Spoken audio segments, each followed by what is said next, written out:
René Soglou, bonjour. Bonjour Moudachura Kaporo, bonjour à tous. Et on démarre ce matin par la Vital'or Ligue 1 au Bénin. Buffle joue gros cet après-midi à domicile. Après 4 défaites consécutives, les Buffles du Borgou n'ont plus droit à l'erreur, ça on l'a dit.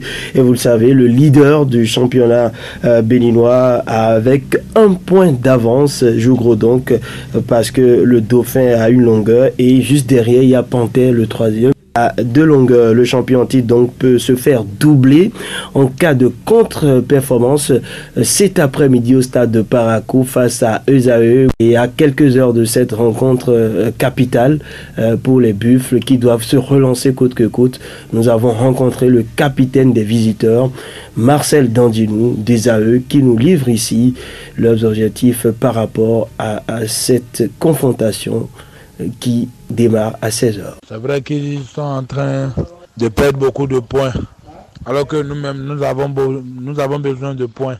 Et c'est pourquoi nous sommes ici. Vu le classement, et on effectue des déplacements, on joue ici à Parakou et à Béké le dimanche prochain. Donc nous allons aborder les matchs. Nous avons besoin de points, parce que vu le classement, et les points sont vraiment serrés. Donc nous sommes ici pour prendre les 3 points. Nous ne sommes pas venir à Parakou pour faire du tourisme. Nous sommes là pour jouer au football comme on a l'habitude de le faire. Alors nous sommes ici à Parakou pour gagner. Voilà, gagner les Buffles et prolonger la mauvaise série du grand club de la ville de Parakou. Est-ce que ça va être possible?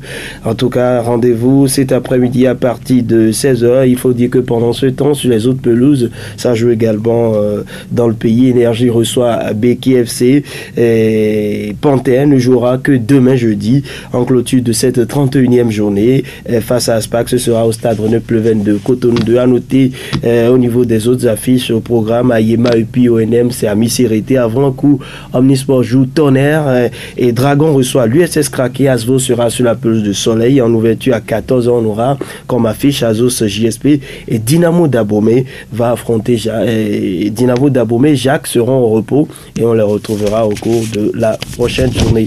Et au classement, retenez que Buffle est leader avec 45 points, suivi de Béki FC 44 points. C'est très serré. Troisième Panthère 43 points. Au bas de tableau, on a Asvo Énergie et Soleil qui ferment la marche. AS Police est déjà disqualifié et relégué en 2e division. Oui, toujours au plan national, on parle maintenant du programme de la Ligue 2. Oui, des rencontres sont prévues pour la 2e division également qui aborde ça 31e journée et bien évidemment nous aurons Cavalier Requin à Ndali, DADFC Taneka à Zové, UNB reçoit Delta à Bomé-Calavi, Entente Zazira à suivre également à Tanké de Tchéti qui reçoit à Savalou, JSO, AS Cotonou sera l'hôte de Mambanois, Dynamique reçoit Hodio FC à Djougou et Dynamo Parakou accueille JSA à Parakou ici à 14h.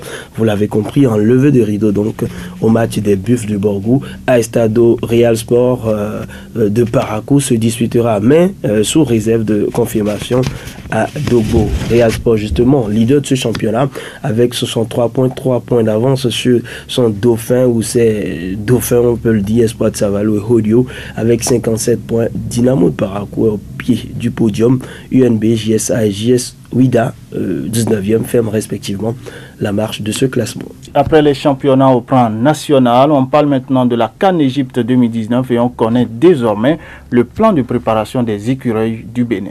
Oui, logé dans le groupe F de la Coupe d'Afrique des Nations 2019 avec justement le champion titre, le Cameroun et le Ghana, sans oublier la Guinée-Bissau. Les écureuils du Bénin ont déjà le plan de préparation. Le sélectionneur Michel Dussuyer a transmis donc au responsable du football béninois son plan de préparation détaillée. Sortez vos calepins. Le technicien français a choisi la ville de Ifrane au Maroc comme camp de base de son équipe. Et le regroupement des joueurs va se faire au Bénin avec une première vague attendue du vendredi 17 au dimanche 19 mai 2019. La remise de drapeaux aux ambassadeurs de notre pays donc aura lieu le dimanche 2 juin, veille de leur départ pour le Maroc, où Michel Dussuyer et ses hommes vont préparer la compétition avec des rencontres à disputer, des matchs tests jusqu'au 11 juin, date donc du premier match test contre la Guinée. Ensuite, le 18 juin, les écureuils se frotteront à la Mauritanie en amical.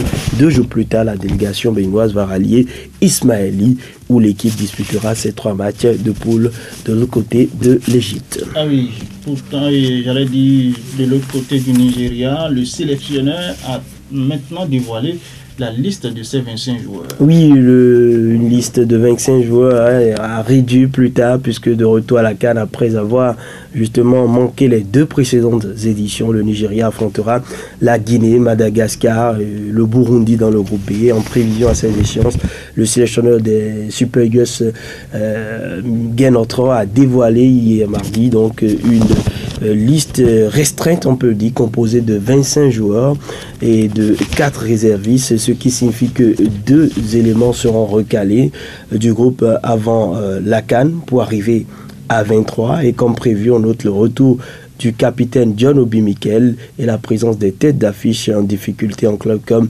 Kelechi Iheanacho, sans oublier Samuel Kalou de Bordeaux. Les cadres sont là, Balogun, Ekong, Ndidi, Ayobi d'Arsenal, Moussa Igalo, qui a fini meilleur buteur de 16 éliminatoires avec 7 réalisations. On remarque aussi la présence de l'ailier Samuel Chukwueze. Lui, il a été une révélation cette saison avec Villarreal, mais il y a aussi les absents de grands noms comme Brian Idowu qui ne seront pas là, Victor Moses qui est un retraité fraîchement, donc Elderson Echidile ne sera pas de la partie, Joël Obi également, ou encore Onazi. Le Nigeria effectuera 2 stages, le premier au pays et le second directement en Égypte, et les vainqueurs de la CAN 2013 auront donc 2 matchs amicaux au programme, le 8 juin contre le Zimbabwe, puis le 16 face au Sénégal. Et à l'instar du Bénin et même du Nigeria, vous nous dites que le Burundi se prépare activement également pour cette CAN. Oui, c'est un peu exceptionnel à ce niveau, Mudashiru Akapo, parce que c'est la première fois, c'est pour la première fois donc que le Burundi va disputer une CAN, et là on se prépare de façon minutieuse, et le Burundi qui se retrouve justement dans le groupe du Nigeria, de la Guinée et de Madagascar également, et dans ce cadre le sélectionneur Olivier Niyugeko, lui il a publié ce mardi une liste de 28 joueurs présélectionnés pour la compétition, et dans ce groupe élargi figurent évidemment les stars de cette formation, et la principale c'est Saido Berraino. Lui il évolue en Angleterre avec Stoke City. On retrouve l'essentiel du groupe qui a permis à l'équipe de se qualifier, mais surtout, et comme on s'y attendait déjà, Papi Fati, souvenez-vous, on en parlait ici, qui a perdu la vie le 26 avril dernier suite à une crise cardiaque survenue en plein match, il ne sera pas de la partie. Le Burundi va démarrer sa préparation le 2 juin au Qatar avant de rejoindre sans doute le Maroc, et avec notamment surtout un match amical au programme le 17 juin contre la Tunisie à Rades. Voilà, la CAN qui prend peu à peu le cœur de l'actualité sportive après les différents championnats qui sont en train de prendre fin en Europe. D'accord. Et pour finir maintenant, on parle de cette grosse surprise, Antoine Griezmann qui quitte Atlético. Oui, c'est un coup de tonnerre. On s'attendait à ce qu'il parte, mais il a prolongé. Finalement, il a décidé de partir, Antoine Griezmann, selon l'équipe et bien d'autres quotidiens qui confirment l'information. L'international français va partir, mais où? Nous ne savons pas encore. 2 clubs sont en pole position, surtout le FC Barcelone en difficulté. Aujourd'hui, une semaine déjà qu'ils ont reçu une raclée face à Liverpool. Il faut relancer l'équipe. Et de l'autre côté, le Paris Saint-Germain également est en embuscade. On attend surtout la direction que va prendre l'ancien joueur, donc désormais, dans quelques jours, sera l'ancien des Colchoneros après Godin. C'est Griezmann qui s'en ira. Et le Bayern Munich également est annoncé dans les tuyaux. Nous reviendrons plus en détail sur cette information dans nos prochaines éditions. D'accord. Merci à vous. René Soglo, à mes auditeurs, mesdames, messieurs. Je rappelle que cette page des sports est à